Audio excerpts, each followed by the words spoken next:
Hello friends, welcome to our channel Gyan master.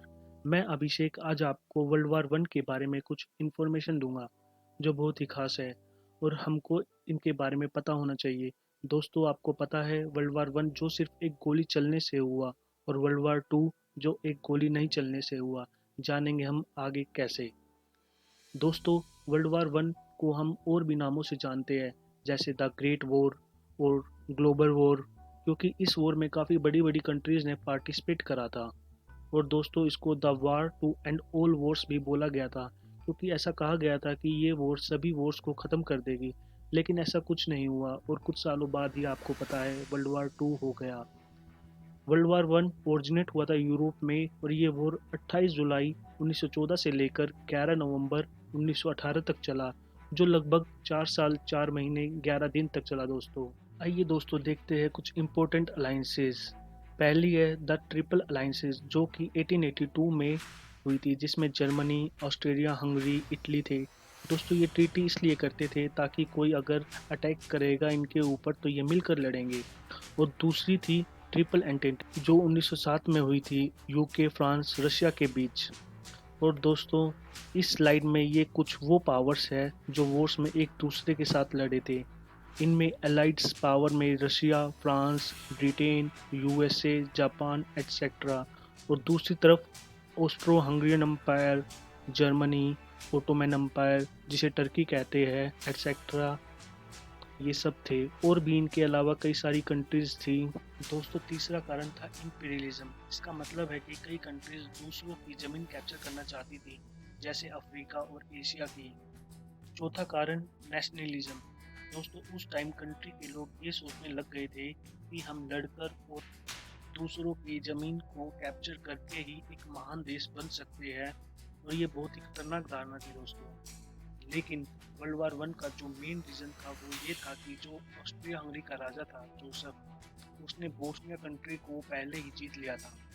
और जो Bosnia के लोग थे वो इसका विरोध भी करते थे, तो वहाँ कई संगठन भी बन गए थे, जिनमें एक मशहूर था ब्लैक हैंड। तो बोस्निया का दौरा करने के लिए ऑस्ट्रिया हंगरी के राजकुमार आर्चड्यूक फ्रेंच फर्डिनेंड ने मन बनाया, और वो जब बोस्निया पहुंचा और वहां से अपनी ओपन कार से जा रहा था अपनी 6 गाड़ियों के काफिले के साथ, तब उसकी गाड़ी पर बम फेंक दिया, जो टकरा कर पिछली गाड़ी पर फट गया।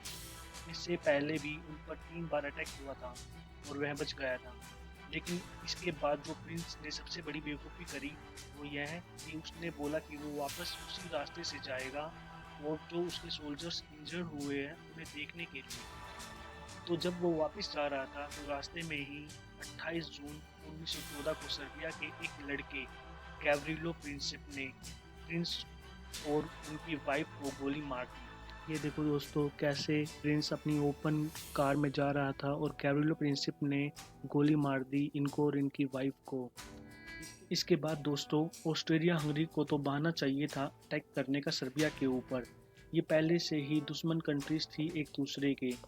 ऑस्ट्रिया हंगरी ने एक अल्टीमेटम भेजा जिसमें 11 डिमांड थी और उन्हें 48 आवर्स में पूरा करना था सर्बिया को, जो बिल्कुल ही इम्पॉसिबल था। और यही ऑस्ट्रिया हंगरी वाले चाहते थे। 23 जुलाई 1914 को ऑस्ट्रिया हंगरी ने घोषणा कर दी वॉर की और 28 जुलाई 1914 को अटैक कर दिया बेलग्रेड, जो कि कैपिटल है सर्बिया की।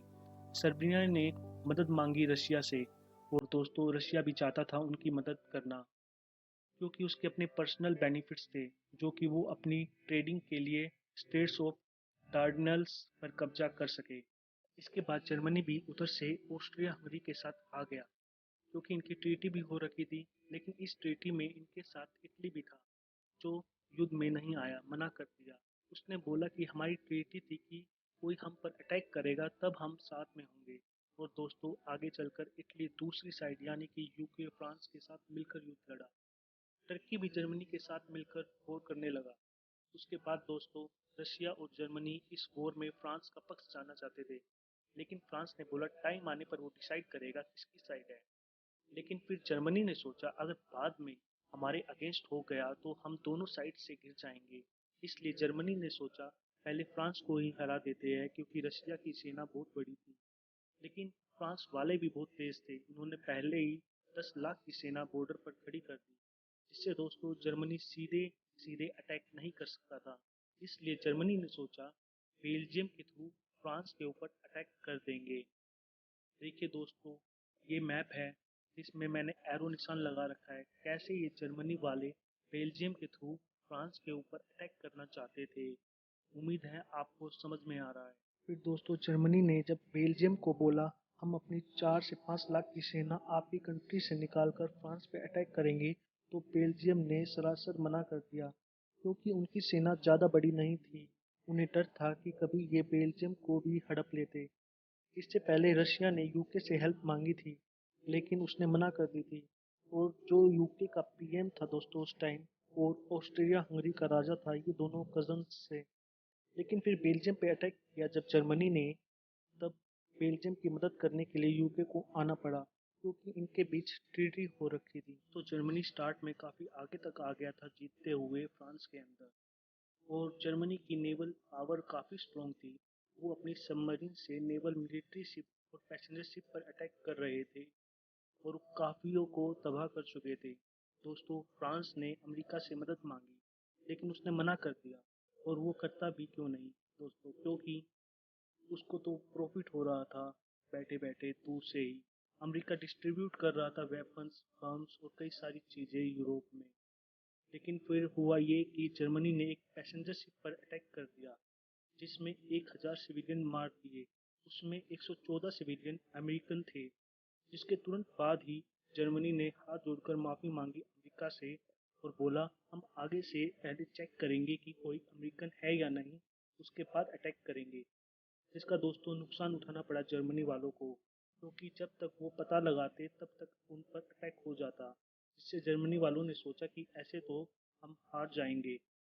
इसलिए उन्होंने सोचा अमेरिका इस लड़ाई में आ ही ना सके, उसे मैक्सिको के साथ वहाँ लड़ाई में बिजी कर दे। तो इन्होंने मैक्सिको को एक कोडेड मैसेज भेजने का सोचा, जिसमें था कि तुम अमेरिका पे अटैक करो, हम तुम्हारी मदद करेंगे और जो तुम्हारा एरिया अमेरिकन ने हड़पा है वो वापस करा देंगे। लेकिन ये मैसेज पहले ही ब्रिटेन ने डिकोड करके अमेरिका को बता दिया।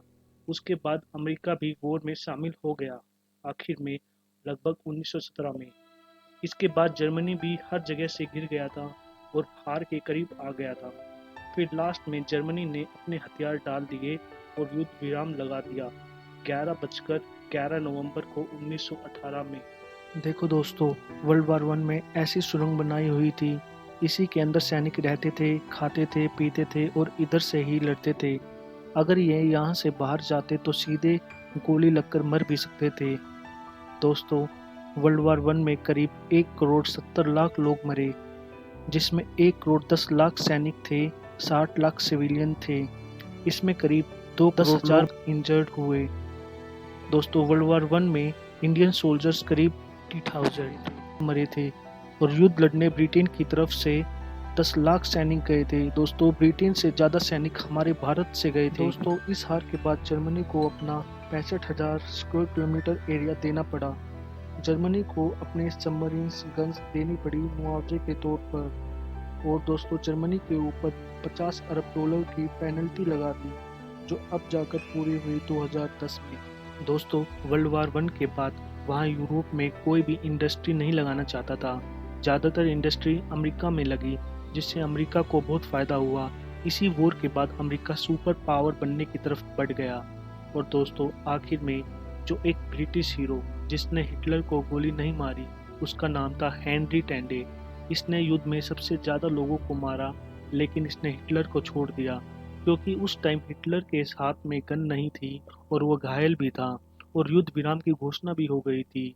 लेकिन उसे इस बात का मलाल रहा, वो सोचता था अगर मैं उसे उसी टाइम गोली मार देता तो वर्ल्ड वार टू नहीं होता। तो देखा दोस्तों, सिर्फ एक गोली चलने से वर्ल्ड वार वन हो गया और एक गोली न चलने से वर्ल्ड वार टू। तो कैसी लगी आपको हमारी वीडियो? अगर आपको अच्छी लगी तो लाइक ज़रूर करें और हमारे चैनल पर नए हो तो सब्सक्राइब करना ना भूलें। थैंक यू दोस्तों।